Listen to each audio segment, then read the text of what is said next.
नमस्कार, Lalitpur live TV के इस फटाफट बुलेटिन में आप सभी का एक बार फिर से बहुत बहुत स्वागत है। ये खबरों की शुरुआत करते हैं इस वक्त की बड़ी खबर से। तब तक बने रहिए ललितपुर लाइव टीवी के साथ।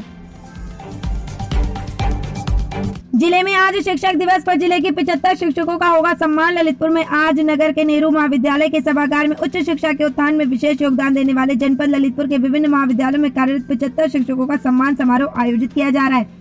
इस कार्यक्रम के संयोजक डॉक्टर ओम प्रकाश शास्त्री एवं डॉक्टर रितेश कुमार खरे ने बताया कि उक्त कार्यक्रम में मुख्य अतिथि श्रम एवं सेवा योजना मंत्री माननीय श्री मनोहर लाल पंत, जबकि विशिष्ट अतिथि सत्र विधायक ललितपुर माननीय श्री राम रतन कुशवाहा जी और श्री प्रदीप चौबे सदस्य बुंदेलखंड विकास परिषद होंगे। इस कार्यक्रम की अध्यक्षता जिला अधिकारी ललितपुर श्री अद्रावी दिनेश कुमार द्वारा की जाएगी।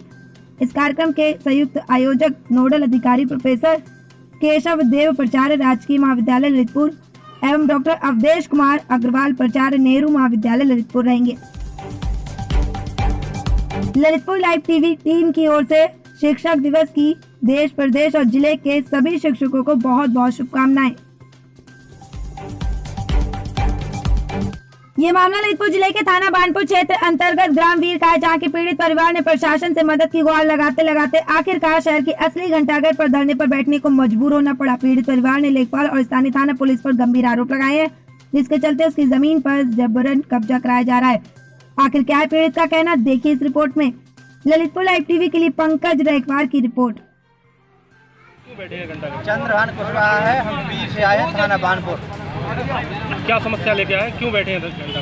हमारी समस्या ये है कि हमारी रजिस्ट्रशुदा जमीन है, वो गोवर्धन तिवारी पुत्र महादेव प्रसाद ने हमारी रजिस्ट्रशुदा जमीन पर हमारे बने 4 फीट की भीटें हो गई थी। उसी पर बानपुर पुलिस की साठगांठ से हम दरोगा को मोटी रकम 30 रुपये देकर उन्होंने गोवर्धन का ही उसी हमारे बने हुए दीवार पर मकान बनवा रहे हैं। एवं हमने थाने में दी, एसपी को दी, एसडीएम साहब को भी सूचना दी, मगर हमारी किसी ने नहीं सुनी। इसलिए हम अपनी अब बीती सुनाने के लिए यहाँ घंटे घर पे आए। हमको न्याय चाहिए। हमारे पास गए, लेखपाल से कहा, क्या कहा उसने? लेखपाल ने कहा कि वहाँ तुमको कुछ नहीं मिलेगा, वहाँ तुम्हारी जगह नहीं है, वहाँ उसकी पत्नी की उसी को मिलेगा। लेखपाल साहब ने ये कहा। इसके पहले कहीं और आवाज़ उठाई है, कहीं और शिकायत की है? हाँ की है, हमने थाने में की, पुलिस अधीक्षक से की थी, डीएम साहब से की थी, एसडीएम साहब से शिकायत की थी, मगर हमारी कोई कहीं पर कोई सुनवाई नहीं हुई। आगे की क्या रणनीति है आपकी? अगर सुनवाई नहीं होती है तो क्या आपका आगे की हमारी अगर हम सुनाई नहीं होगी तो हम यहीं अनशन पर रहेंगे। चाहे हमको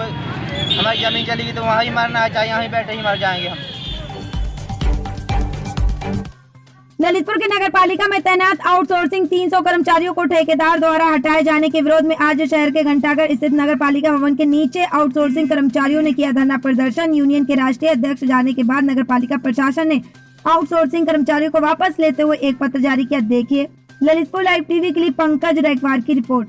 मैं अशोक वाल्मीकि, राष्ट्रीय अध्यक्ष अखिल भारतीय सफाई मजदूर कल्याण संघ का हूँ, ट्रेड यूनियन का। मैं परसों मुझे दिल्ली में ये पता चला, फेसबुक पे देखने को मिला कि जो है वहाँ आउटसोर्स को स्थगित कर दिया गया है, 300 परिवारों के रोजगार का खतरा हो गया है। तो मैं आज शताब्दी से सीधा वहाँ से आया और मैं सोचा कि अपने परिवार के सदस्यों के साथ उनके इस दुख की घड़ी में शामिल होऊंगा और उनके हक और अधिकार दिलवाने के लिए, उनको इंसाफ दिलवाने के लिए मैं इसमें आज धरने पर शामिल होने के लिए यहाँ आया हूँ। क्योंकि अभी 8 दिन पहले ही यहाँ से हम लोग प्रवास पर आए थे। उसमें मेरे साथ उत्तर प्रदेश सफाई कर्मचारी आयोग के उपाध्यक्ष राज्य मंत्री श्री मुन्ना सिंह धानुक भी थे और यहाँ नगर पालिका में मीटिंग हुई थी। उस मीटिंग के दौरान इस प्रकार की कोई बात नहीं आई। वहाँ तो ये और बात हुई थी कि आउटसोर्स का जो हम वेतन है वो 1 तारीख को दिया करेंगे। इस प्रकार की आउटसोर्स की जो सुविधाएं, उनको छुट्टी मिलना चाहिए, वो सब उन बातों पर चर्चा हुई थी।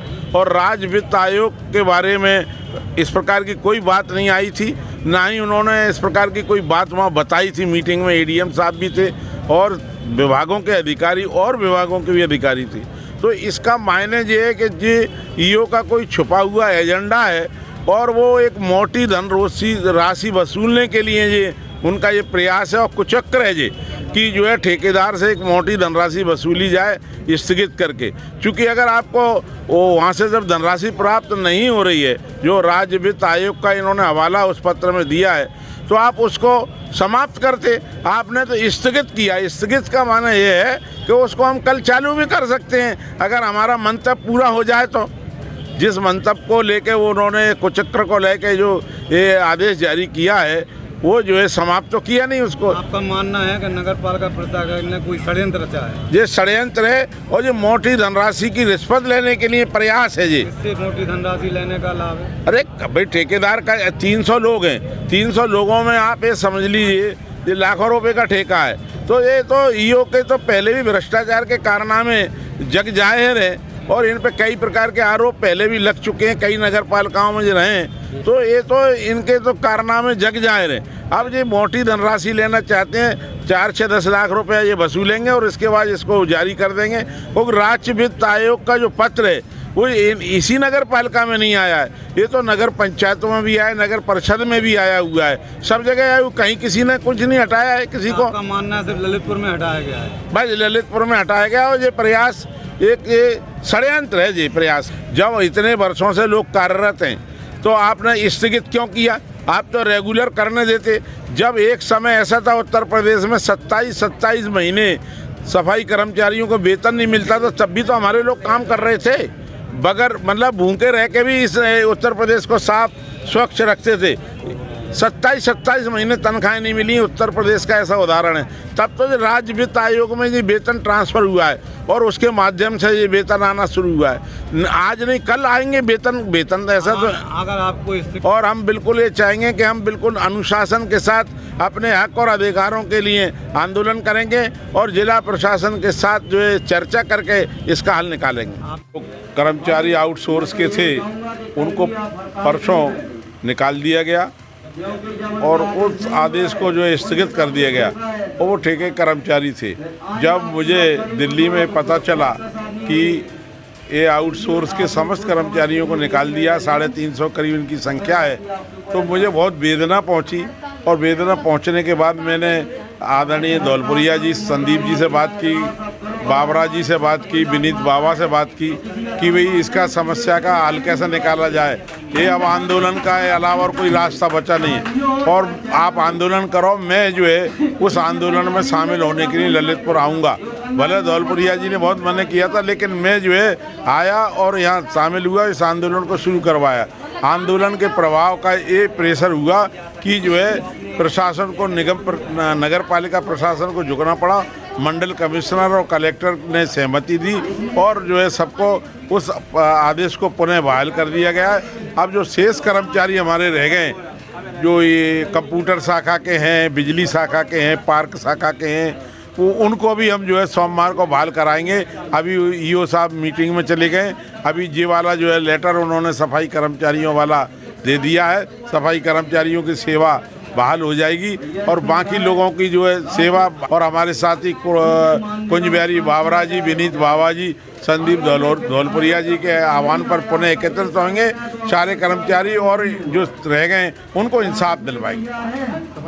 क्रेडिट का विषय नहीं है, श्रेय का विषय नहीं है, ये विषय जो हक और अधिकारों का है। और हक और अधिकार तो जब मिलता है तो सामूहिक प्रयास होता है। यह सामूहिक प्रयास था और इनके अग्रणी कुंज बिहारी बाबरा थे, विनीत बाबा थे, संदीप धौलपुरिया थे, ये पूजा कश्यप थी, गीता मिश्रा थी। इन लोगों ने बहुत अग्रणी भूमिका निभा के और इस काम को अंजाम करवाया और सफलता मिली और सभी कर्मचारियों की शक्ति का ही प्रतिफल है जी।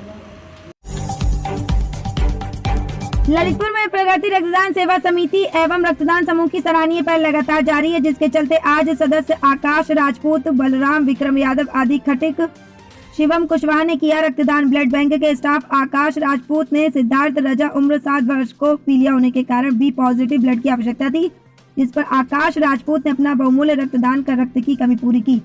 बलराम ने 2 वर्षीय पुत्र अरमान, पिता अक्रम निवासी नदीपुर, कमजोरी के कारण जिला अस्पताल में भर्ती था और उन्हें 200 ml ओ पॉजिटिव ब्लड की आवश्यकता थी, जिस पर बलराम ने ब्लड बैंक पहुंचकर रक्तदान किया।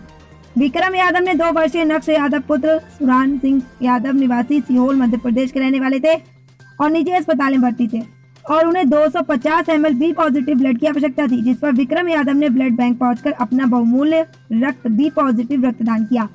शिवम कुशवाहा ने गर्भवती महिला पूजा कुशवाहा निवासी चौबेआना जो कि जिला अस्पताल में भर्ती थी और ए पॉजिटिव ब्लड की आवश्यकता थी, जिस पर शिवम कुशवाहा ने ब्लड बैंक पहुंचकर रक्तदान किया।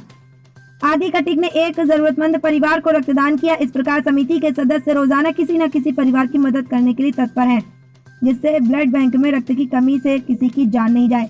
इस मौके पर प्रगति रक्तदान सेवा समिति के संरक्षक एमडी मनोज जैन, अध्यक्ष प्रिंस राठौर एवं रक्तदान समूह ललितपुर के अध्यक्ष आलोक कुमार आजमगढ़ एवं समिति के प्रमुख सदस्यों में अमर राठौर, ममता राजपूत ने रक्तदान महादान करने वाले राजपूत, बलराम, विक्रम यादव, शिवम कुशवाहा आदि खटीक रक्तदानियों का आभार व्यक्त किया। इस मौके पर मुखिया हृदय यादव, सलमान खान, रेशव खान, सागर श्रीवास्तव, आशीष राठौर, हरिओम यादव उपस्थित रहे। ललितपुर लाइव टीवी के लिए पंकज रैकवार की रिपोर्ट। ललितपुर जिले के रघुवीर सिंह राजकीय महाविद्यालय में मिशन शक्ति के अंतर्गत महिला स्वास्थ्य एवं पोषण विषय पर एक सेमिनार का आयोजन किया गया। इस कार्यक्रम में नोडल मिशन शक्ति एवं प्राचार्य प्रोफेसर केशव देव के निर्देशन में किया गया। सेमिनार के प्रथम मुख्य वक्ता जंतु विज्ञान विभाग के डॉक्टर रविंद्र कुमार सरोनिया ने छात्र छात्राओं को स्वस्थ रहने के लिए गांव के लोगों के समान अपनी दिनचर्या व्यवस्थित करने के लिए प्रेरित किया और कहा कि हमारा शरीर कार्य करने के लिए बनाया गया है, आराम करने के लिए नहीं। विलासितापूर्ण जीवन शैली के कारण गैस, कब्ज, बवासीर जैसी बीमारियों का शिकार होना पड़ता है। पोषण एवं पोषक तत्वों का अर्थ एवं महत्व समझाते हुए नियमित रूप से अपनी दिनचर्या में पोषक पदार्थों का सेवन सभी को करने के लिए प्रेरित किया। उन्होंने विभिन्न पोषक तत्व और उनके प्राकृतिक स्रोतों के बारे में भी विस्तार से समझाया और विशेषकर अपने भोजन पर ध्यान देने की आवश्यकता है, क्योंकि परिवार का ध्यान रखते समय वह स्वयं को कई बार नजरअंदाज कर देती हैं। कार्यक्रम के दूसरे मुख्य वक्ता के रूप में वनस्पति विज्ञान विभाग की प्रोफेसर एवं भूतपूर्व आयुष विभाग ने अनुसंधान सहायक सुश्री इच्छा ओमर ने छात्राओं को अपने भोजन में रागी, बाजरा और गुड़ शामिल करने के लिए जोर दिया। साथ ही फॉलिक एसिड की पूर्ति हरी पत्तेदार सब्जियां, मूंगफली के माध्यम से करने के लिए कहा। महिलाओं में ऑस्टियोपोरोसिस की समस्या आम होने के कारण कैल्शियम की कमी बताते हुए इसके स्रोत दूध, दही, बादाम एवं अंडे के छिलके प्रयोग करने के लिए कहा। सामान्य चावल के बजाय ब्राउन राइस के उपयोग पर बल दिया, क्योंकि सफेद चावल डायबिटीज का कारक होता है। उन्होंने पालक, अलसी के बीज को भी अपने डाइट का हिस्सा बनाने के लिए विशेष आग्रह किया। साथ ही टेफलॉन के बर्तनों की बजाय लोहे, तांबा एवं पीतल के बर्तनों के द्वारा प्राकृतिक रूप से भोजन बनाने में प्रयोग करके मिनरल्स की कमी को पूरा करने के लिए सलाह दी। इसके पश्चात छात्राओं को डॉक्टर रविंद्र कुमार सरोनिया के निर्देशन में योग एवं व्यायाम का अभ्यास कराया गया। इस कार्यक्रम का संचालन सह संयोजक श्रीमती अर्चना सिरोठिया ने किया। इस कार्यक्रम के अंत में संयोजक श्रीमती अनुराधा सिंह ने सभी का आभार व्यक्त किया। इस कार्यक्रम में महाविद्यालय के professor Devendra Kumar Sahu, professor Sunil Kumar Yadav, professor Vijendra Singh एवं छात्राओं में वैष्णवी राठौर, खुशबू प्रजापति, दिव्या सिंह, शालू जोशी, करिश्मा राजा, अनिष्का जैन, नेविश निशी, सिद्धि राजे, अलसिफा एवं छात्रों में प्रिंस राठौर, अंकित झा, विकास पुरोहित, राजेंद्र, हरिशंकर, आकाश, जितेंद्र आदि ने उपस्थित होकर इस कार्यक्रम को सफल बनाने में सहयोग किया। ललितपुर लाइव टीवी के लिए पंकज रैकवार की रिपोर्ट।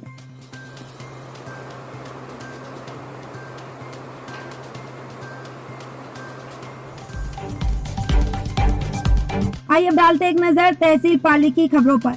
ललितपुर जिले के थाना पाली क्षेत्र के एक पेट्रोल पंप पर जहां शराब के नशे में चूर गांव के तीन चिरकुट बदमाशों ने पेट्रोल पंप पर अपनी बाइक में पेट्रोल भरवाने के बाद पैसे लेने की वजह कर्मचारी के साथ मारपीट कर पैसे छीनने का प्रयास किया था, जिस पर थाना पाली पुलिस ने मामला दर्ज कर आरोपियों की तलाश शुरू कर दी है। ललितपुर लाइव टीवी के लिए प्रियंक जैन के साथ मोनू विश्वकर्मा की रिपोर्ट।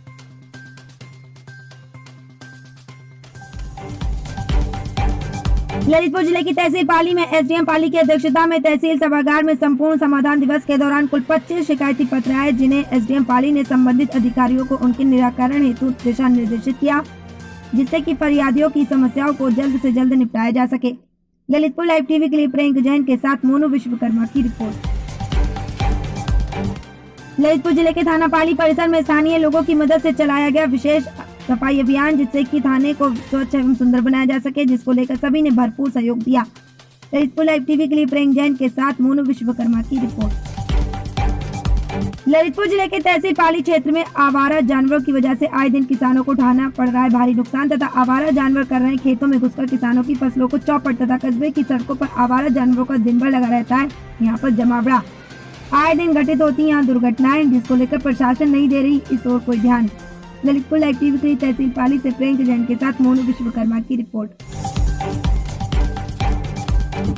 ललितपुर जिले के तहसील मंडावरा क्षेत्र अंतर्गत सामुदायिक स्वास्थ्य केंद्र में लगातार अव्यवस्थाओं का बोलबाला नसबंदी कराने आई महिलाओं को घंटों जमीन पर लिटाने से उनकी हालत बिगड़ी। मीडिया कर्मियों के पहुंचते ही जागा यहाँ का स्वास्थ्य महकमा और तत्कालीन स्वास्थ्य कर्मी और महिलाओं को पलंगों पर लिटाया गया।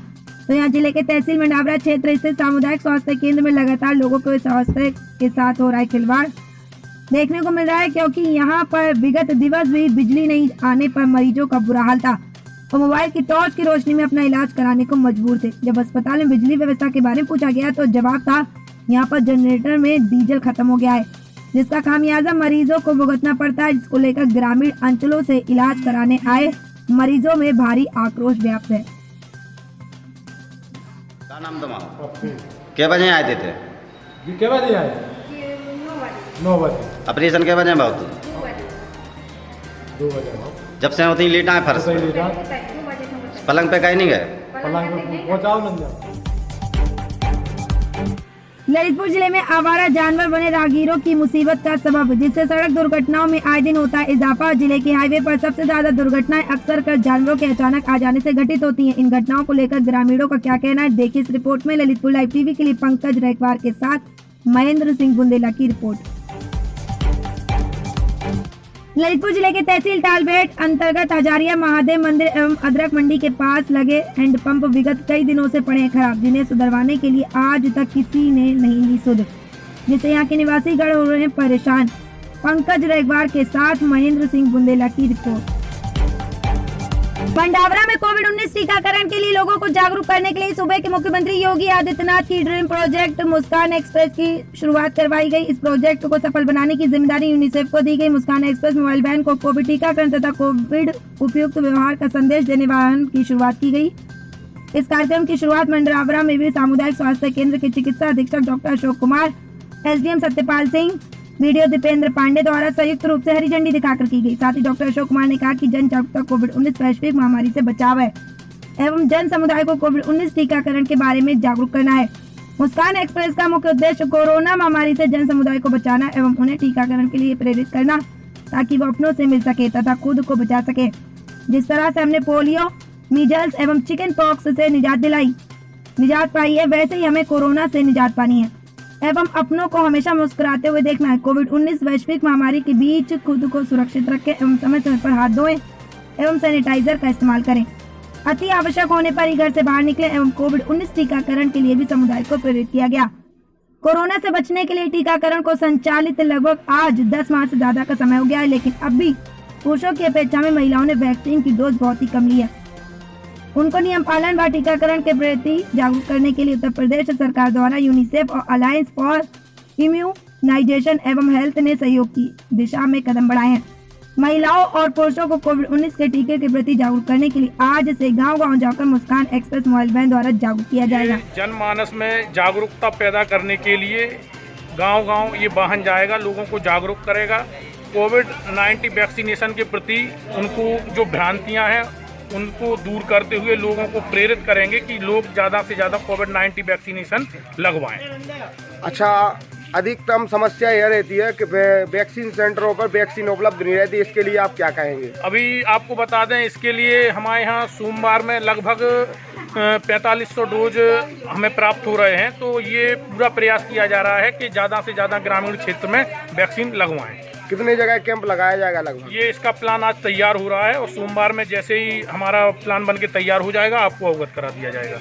वैन के माध्यम से आज कहाँ कहाँ प्रचार किया जाएगा? ये रनगांव, मढ़ावरा, तिसगना, ये वाले क्षेत्र में जाएंगे। उनका प्लान बना है, पर डे कहीं ना कहीं प्रचार प्रसार होगा उससे।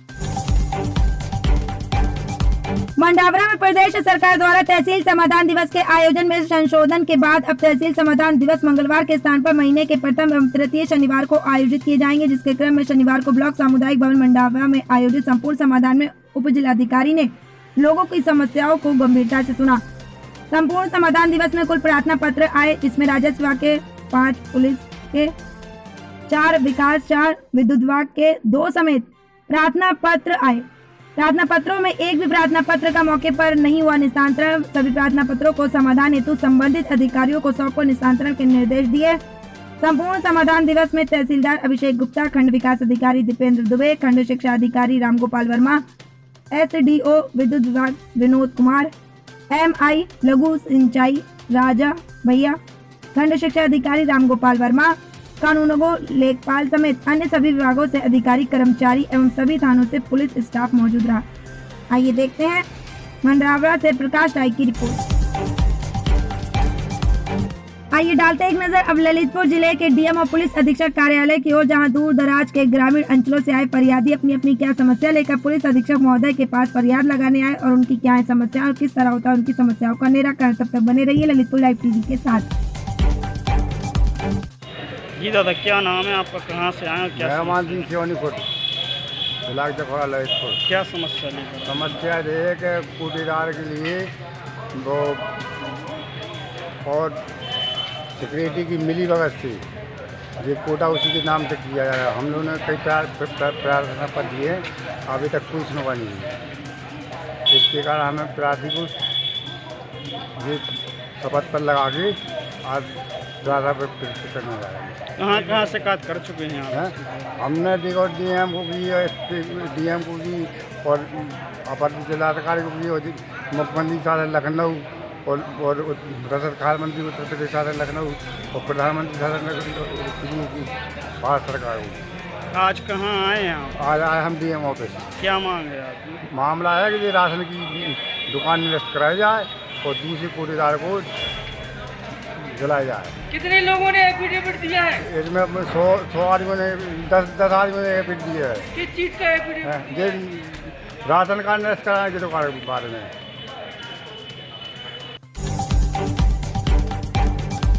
जी, क्या नाम है आप? रामवती हमारा नाम। कहाँ से आई हैं? जलवाड़। क्या समस्या लेकर आए हैं? हमें जो समस्या निकली है परेशानी के मतलब हमारा दरवाजा है ताकि पीछे से तो काकुती सुनी रहेगा, काकुती हमारे घर से का मतलब दरवाजा नहीं है और हमें कल मार पीट करी और आज भी मारने की धमकाने दी। तो आपने इसकी शिकायत कहाँ की? काकुती हमने चौक देला और चौक करी। क्या कार्रवाई हुई वहाँ? जी कार्रवाई करी। हम DM साहब के लेकर नहीं आए थे। नमस्कार सर, हमारा नाम अतिशय जैन है और हम श्री दीपचंद चौधरी महाविद्यालय के छात्र हैं। हमारे 3 साथी और हैं जो श्री दीपचंद चौधरी महाविद्यालय से BA मास कम्युनिकेशन और जर्नलिज्म का कोर्स कर रहे हैं। तो सर, जैसा कि आपको अभी पता ही होगा कि अभी बुंदेलखंड विश्वविद्यालय की परीक्षाएं चल रही हैं और हम लोगों की भी परीक्षाएं चल रही हैं। तो हम लोगों की परीक्षा केंद्र नेहरू महाविद्यालय पड़ा था, तो हम लोग वहाँ पे परीक्षा देने जा रहे थे। वहीं पे हमारा एक पेपर था BA mass communication and journalism का, एडवर्टाइजिंग और public relation and corporate communication का, जो कि 23/8/2021 को था। परंतु वहाँ पर अपने ये उत्तर प्रदेश के माननीय मुख्यमंत्री पूर्व मुख्यमंत्री कल्याण सिंह जी के निधन के कारण जो राष्ट्रीय शोक था, तो हमारा पेपर पोस्टपोन हो गया, जो कि 31/8/2021 को प्रातः 9 बजे होना तय हुआ।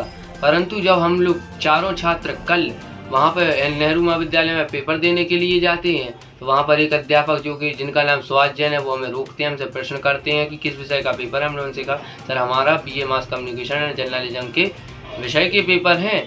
तो कहते हैं कि तेरा रोल नंबर बाहर लिखा है। हमने कहा जी सर हमारा रोल नंबर लिखा है, 23 नंबर कक्षा में पेपर देने जाना है। तो कहते हैं प्रवेश पत्र दिखाओ। हमने उन्हें प्रवेश पत्र दिखाया। प्रवेश पत्र देखने के बाद उनका कथन रहा कि तुम लोगों का पेपर 12 बजे होगा, अभी पेपर नहीं है।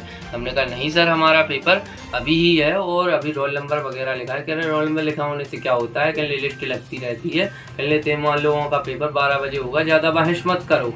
तो सर हम लोग इस वजह से बाहर खड़े हो गए। उन्होंने कहा बाहर खड़े हो, तो हम बाहर खड़े हो गए। बाहर खड़े होकर हम लोगों ने इसकी सूचना अपने महाविद्यालय को देना जरूरी समझी, तो हमने इसकी सूचना अपने महाविद्यालय को देनी चाहा, तो अपने महाविद्यालय के प्रिंसिपल JS तोमर साहब को फ़ोन कराया, लेकिन उनका फ़ोन नहीं लगने के कारण हमने अपने अध्यापक राकेश राजन जी को फ़ोन किया, इसकी सूचना उन्हें दी, तो उन्होंने कहा कि मैं जानकारी लगाकर तुम्हें फ़ोन करता हूं कुछ देर बाद। तो कुछ देर बाद उनका फ़ोन नहीं आया, तो हम लोग अपने महाविद्यालय पहुंचे दीपचंद चौधरी, लेकिन हमें वहां पर एंट्री नहीं मिलती है और ना बाहर बने ऑफिस में कोई टीचर मिलता है, जिस कारण हम लोग निराश होकर वापस आ जाते हैं। फिर हम लोग सोचते हैं हो सकता है 12 बजे का पेपर हो, तो हम लोग 12 बजे का विचार मानते हुए वहाँ पर कॉलेज परिसर के बाहर परीक्षा केंद्र के बाहर इंतजार करते हुए जैसे ही 12 बजे हम लोगों ने अंदर परीक्षा केंद्र के लिए परीक्षा देने हेतु प्रवेश चाहा, परंतु वहाँ पर परीक्षा केंद्र पर चेकिंग करने आप बैठे दूसरे अध्यापक हमसे पूछते हैं, तो हमने उन्हें यही उत्तर दिया कि सर हमारा मास कम्युनिकेशन का पेपर है, लेकिन वो कहते कि तुम चारों विद्यार्थी एब्सेंट रहे, तुम्हारा पेपर सुबह था, अभी पेपर नहीं है। तो हम लोगों ने उनसे थोड़ी सी बहस की कि नहीं सर हम लोगों को आए थे सुबह और ये ऐसा कह रहे तुम लोग नहीं आए थे। सर हम लोगों ने उनसे प्रिंसिपल साहब से मिलने की इजाज़त मांगी, तो उन्होंने प्रिंसिपल साहब के बाद थोड़ी मुश्किल के बाद जाने दिया। तो ये थी ललितपुर जिले की आज की कुछ फटाफट की प्रमुख और खास खबरें। इस तरह की खबरें देखने के लिए हमारे ललितपुर लाइव टीवी चैनल को सब्सक्राइब, लाइक एंड शेयर करें, ताकि ललितपुर की हर छोटी बड़ी खबर हम आपको समय समय पर जल्द से जल्द पहुंचा सकें। नमस्कार, धन्यवाद, जय हिंद, जय Bharat. Subscribe now and press the bell icon. Never miss an update.